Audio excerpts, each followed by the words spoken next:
Right, guys, just a little bit of Q&A regarding myself and Dad. So we've got, we've got number one, first car that you owned. Bond. A Bond. Oh yeah, of course, yeah, Bond three-wheeler. Yeah, three-wheeler. Yeah. Mark F, 1960, followed by a 100E van. Yeah, I remember that. Yeah, I don't remember the Bond, but I remember obviously talking about that. Yeah, that's the first and so number two, the dogs or cats question. Dogs always. Yeah, yeah, dogs. Yeah. I like cats. We've had cats all our life, but dogs really, yeah. What animals have you got now? Oh yeah, here we go. Oh God, yeah. Well, up until a couple of weeks ago, we had one dog and a cat, and all of a sudden we had 3, 4 cats and 8 dogs. Yeah. So we're sort of breeding them at the moment. It would appear to be. Just as soon as they all sort of move out. Find new homes. Yeah, absolutely, yeah. So a lot at the moment, far too many. More than me. The last book you read? I tried really hard to read David Jason's book, his autobiography, or one of them. One of them. I was going to say I've got one. Yeah. I think there's more than one. I think there is. I tried really hard, but I only got about 7 or 8 pages in, and then I went on to Norman Wisdom. Yeah, I think I lost a little bit of interest, bless it. Is it goes through it, and I can't remember now, but I must admit I have it, and I think I maybe got through it in the end, but it wasn't quite as engaging as I thought it would be. No. Favourite meal? Sausage and mash. Biggest phobia? Snakes. Yeah, I'm on with that with snakes. Yeah, I think that's where I'll get it from then. I could live quite happily without snakes. Yeah, I think the world could probably live quite happily without snakes. Yeah. 7 is your favourite holiday destination? Well, definitely UK, no question about that, none whatsoever. And I think one of you said that if we had better weather here, you wouldn't want to go anywhere else in the world. No question about that. No. So I like a day or two up at the lakes and Northumberland and places like that. I'm not over keen on Devon and Cornwall and down south anymore. Done that, I suppose, as a kid with your grandparents, who were very good. They made sure that us kids got a week's holiday each year, and it was down there because obviously we're in London. Yeah. But so up here. Where we are. Number 8, if money was no object, what car would you have? I'd like another Bond, another 3-wheeler Bond, but with the exotic stuff. If money was no object, the only one that I would have would probably be DB4. Yeah, DB3 Aston Martin. I would think. Yeah, I would think so. That would be the one I would have, I think. Yeah. And then we go on to number 9. What time do you usually get up of a morning? That varies on now. Yeah, it does vary an awful lot because I tend to work a bit later at night sometimes, don't I? But 7:30ish. Yeah. Your most favourite place where you've driven a car? Wow, that's really difficult, isn't it? Really. Favourite place I've driven a car. I think some of the loveliest drives that I've enjoyed, really, I think have been where we mentioned just a little bit earlier, really, was around the lakes and that area. Yeah. I think it's really, really lovely around there, and they're good driving roads for old cars. So I think around there, really, it's quite an experience driving in France and what have you, but it's much the same as UK roads, really. I think I probably know the answer to this one. Number 11, do you have any hidden talents or party tricks? No, not really. No. We're not into party tricks. Taught me how to play the piano when I was a kid by ear. Obviously, I could never read music, obviously. So I'd love to be able to. Yeah, I like the idea of playing a piano. I do. Yeah, I love the idea. I'd love to. I'd never be able to do it, but I love the idea of walking into a pub and getting the piano going. Yeah. But not really. No. We joke a bit, don't we? All of us. That's all. I know. Something on your bucket list? Is there something on your bucket list you think you really have got to try and tick? I think no, not really. I'm not over bothered about what I haven't done. I don't think really. Not really. I think I'm more bothered about what I have done, and I think some of the things that I have done I'd probably do differently.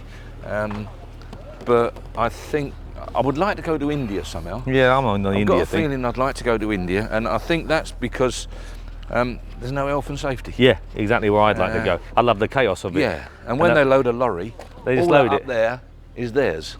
So just keep going. I know, and I'm with you on that. That's why I want to go.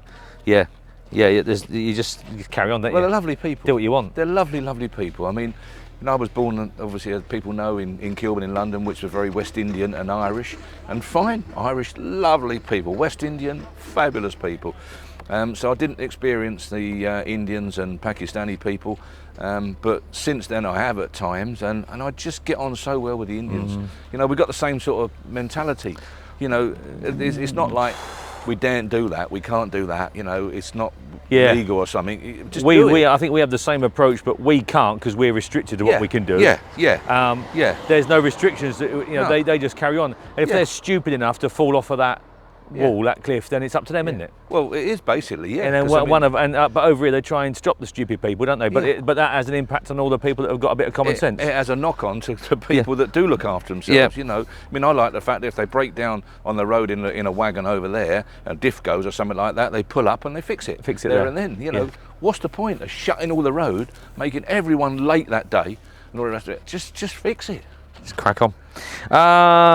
So summer or winter? I know I'm going to be there. It's got to be summer, but yeah, I've changed a bit actually there, because I always used to. I don't like too much heat. It's warm enough today for me, far warm enough. And I always used to have this sort of idea. Well, you know, winter's nice because you can always make yourself warm. You can't really make yourself cool. But no, I've changed as I've got older. Yeah, springtime. Yeah. April, May. They're the 2 months for me. Everything's fresh. People are fresh. You've got the whole of the summer in front of you. It's like the people said to me, well, what day of the week do you like the best? Monday.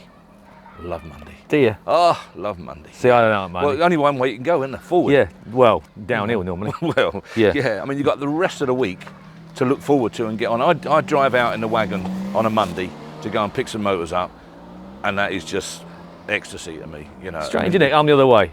I hate Mondays. Do you? I used to throw up and be sick coming in on a Monday. Did you? Yeah, because I'm the one that has to sort all the problems out, aren't Yeah. I? But So, and there's always but it's only taken over from me, so good luck to you. there's always problems. There's always problems waiting for me. Oh, yeah. What Well, day is I've the had day? all Is it Tuesday today? Must be Monday yesterday because I had a terrible day yesterday. Yeah. There you go, Monday. Yeah, hate I'm Mondays. all right. I'm all right No, now. no, absolutely hate Mondays. Do you enjoy being on the telly? I'm not bothered about being on the telly, and I wouldn't say I enjoy being on the telly. To be perfectly frank, I think, so sum it up a little bit, was when you see these like big celebrities and stars and that on chat shows and that, and the guy interviewing them says, "What do you think to the new film?" And they say, "I haven't seen it." And they said, "You haven't seen the new film?" No, I can't bear to watch it really, and I'm the same. And I look at it, and I look at this when this goes out, and I think, you know, you should have said this, you should have said that, you should have done something else. So, but as far as actually doing it, people say that to me all the time. You know, is it a nuisance? Is it like time consuming? No, because we don't do anything. No, I just said I think when I was asked, you don't even think about it. You just carry on. Go-to drink? I like me bitter, my beard, and I like the small brewery stuff. You know, Daleside, we used to deal with them, didn't we, in a big way, and in the pub, the Moorcock and that, and even down to the old Whitby Wobble and stuff. So a good pint of bitter, but I'll tell you what, it's hard to find. Honestly, it is. You know, when you've sold it and you've had all sorts of stuff, we've had all sorts of small brewery, big brewery beer. You get very discerning, and I go to most pubs, to be perfectly frank, I go into and I think, oh, I'll have a pint of whatever, Landlord or something like that. Disappointed. Yeah, I'm not into that, so I wouldn't know. I'm afraid I am, yeah. We've sort of touched on a few of these already, but what annoys you most? I think we just spoke about a load of them. People. Yeah. Stupid people. Yeah. People that can't look after themselves, won't look after themselves. People that trip up that curb and then start thinking, now who can I blame for that? Yeah. Blame your bloody self. I think that's up the curb. that's what ruins the job, I think, to be honest with you. And I say this to someone, and I know this is a Q&A about you, but I think you'll agree with what I'm about to say. Dealing with so many stupid people, there's a lot out there, unfortunately, turns you into someone you don't want to be. Makes you cynical. Turns you into someone you don't want to be. And that's exactly why we done the auction, because I could see you and your brother becoming so cynical all those years ago before we started the sale, because I was getting even more cynical, and I'd had 40 years start on you, and I could see you two coming off the phone and saying things like, guys coming up on Saturday to have a look at that, blah blah blah, but he won't turn up. No. And you know, so people just tell the truth out there and just say, if you're not interested in something, just say, I don't want to know. I'm not coming to look at it. Don't like sign off by saying, yeah, all right, yeah, I'll probably be up on Friday and all this sort of thing.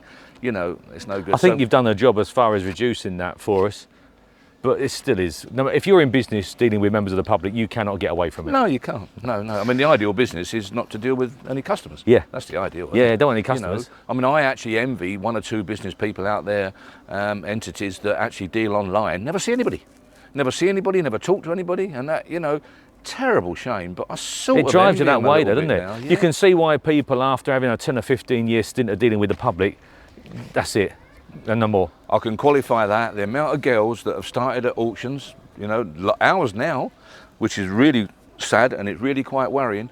But I'd go and to all the auctions down in South, as you know, BCA and all the rest of it and that business, and there'd be a new girl start, and she'd be like, really lovely, Brilliant. bubbly. Yeah, brilliant. Yeah. A month later, Different girl. woman, different woman. I know. But when you're lied to on a daily basis, you can't. You just can't hold it back, can you? No.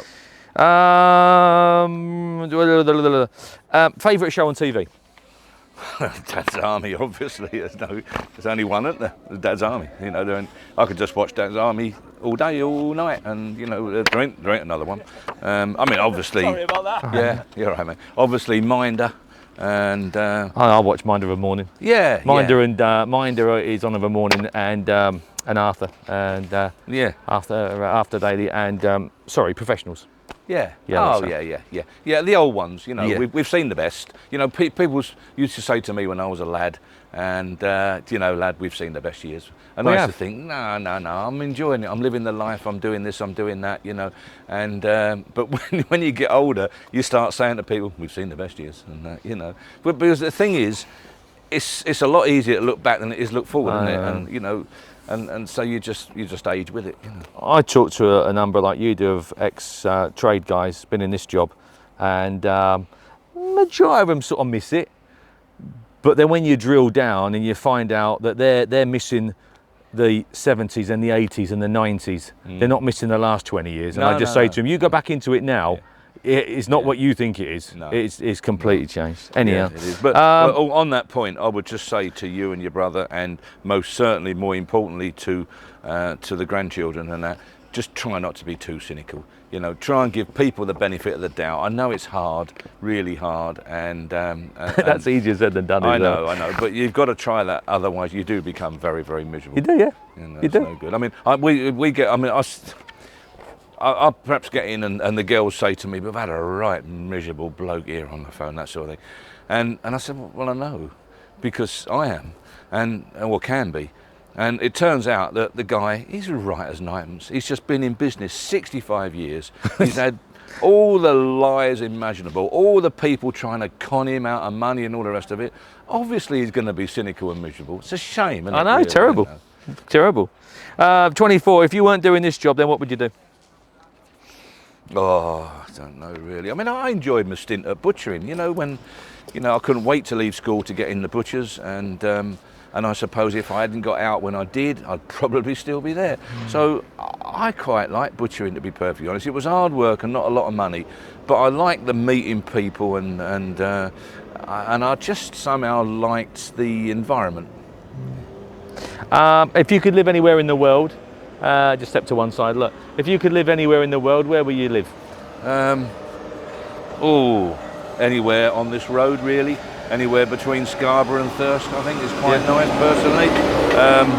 I mean, my love, obviously, is Langdale End, and but I've done that now, and I'm a firm believer of moving on at times, you know, whether it's forced upon you or it's a decision you make yourself. So I don't think anyone really can be expected to or should live in exactly the same place all their life, really. And so I think Some people enjoy that. they do, yeah. You develop a little bit more. Your attitudes change. Your reasons for living somewhere change and what have you. So, but this area, I think we've cracked it in this area somehow, you know. But then I go to some lovely places when I pick up vehicles, and really lovely, gorgeous places, and I say to the customers there on a very regular basis, you know, I could live here. This is lovely. Yeah, you know? I know. So anywhere nice. Yeah. You know, not too much riffraff. I know. I wish we could find somewhere there's no riffraff, but anyway. 30. What's your proudest accomplishment? Ooh. Well, I suppose, with a family, obviously, I know people might not think that I'm tremendously much of a family man or what have you, and I suppose in reality maybe I haven't been really, because I've spent too much time working rather than maybe not enough time with the family when you look back. But I think building up a reasonably successful business and looking after my mum and dad. If you could have 3 people around for dinner, this one got me. If you could have 3 people around for dinner, anybody, whether they be with us or not, who would they be? Well, definitely mum and dad. Your nan and granddad. I ain't too sure. You're worse than me. And favourite subjects at school? Geography. Yeah. I like geography. Yeah, I did. I really like that. Yeah, I got on well with that. Yeah, I like that. I knew every stupid, I know, but I knew every capital of every country in the whole world at one stage. Bit of a nerd there, wasn't I? Yeah. But there you go. Yeah. Yeah. And then last but not least, who do you think is the funniest person that we've got working with us?